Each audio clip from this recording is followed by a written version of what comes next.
Hi అండి. YouTube ప్రేక్షకులందరికీ నా యొక్క నమస్కారాలు. మనం మరుగుమందు గురించి చెప్పుకుంటున్నాము. మరుగుమందులో రెండు విధాలుగా ఉంటుంది.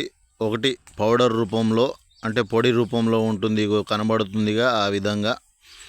ఇంకొకటి ఆయిల్ రూపంలో ఉంటుంది, అంటే మన పసరు టైపులో. ఈ రెండు ఏ విధంగా పెట్టాలి ఏంటంటే, పొడి అంటే తినే తాగే దాంట్లో కడుపుకు పెట్టేది అని అర్థం. అంటే చికెన్లో, మటన్లో, కూరలలో చింతపండు నిమ్మకాయ తగలకుండా జాగ్రత్త పడి పెట్టాల్సి ఉంటుంది. ఈ ఆయిల్ అనేది బట్టలకు, చెప్పులకు, వంటికి, తలకు, శరీర భాగాలకు ఎక్కడైనా సరే తగిలేటట్టు పూసేది. ఈ రెండు 100% గ్యారంటీగా పనిచేస్తుంది మన దగ్గర ఇచ్చే మరుగుమందు. కాకపోతే పౌడరు తొందరగా వర్క్ అనేది స్టార్ట్ అవుతుంది, పని అవుతుంది.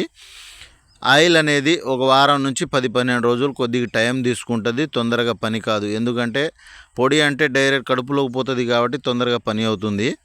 ఆయిల్ అంటే కొంచెం శరీరం మీద కాబట్టి కొద్దిగా టైం తీసుకుంటుంది. కాకపోతే 100% గ్యారంటీతో పని అనేది జరుగుతుంది.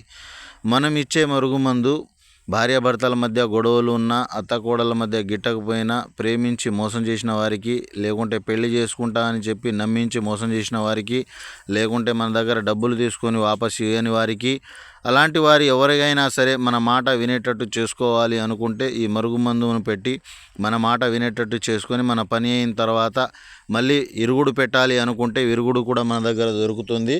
ఆ ఇరుగుడు పెడితే ఈ మందు అనేది మొత్తం పోతుంది. 100% గ్యారెంటీతో పని అవుతుంది.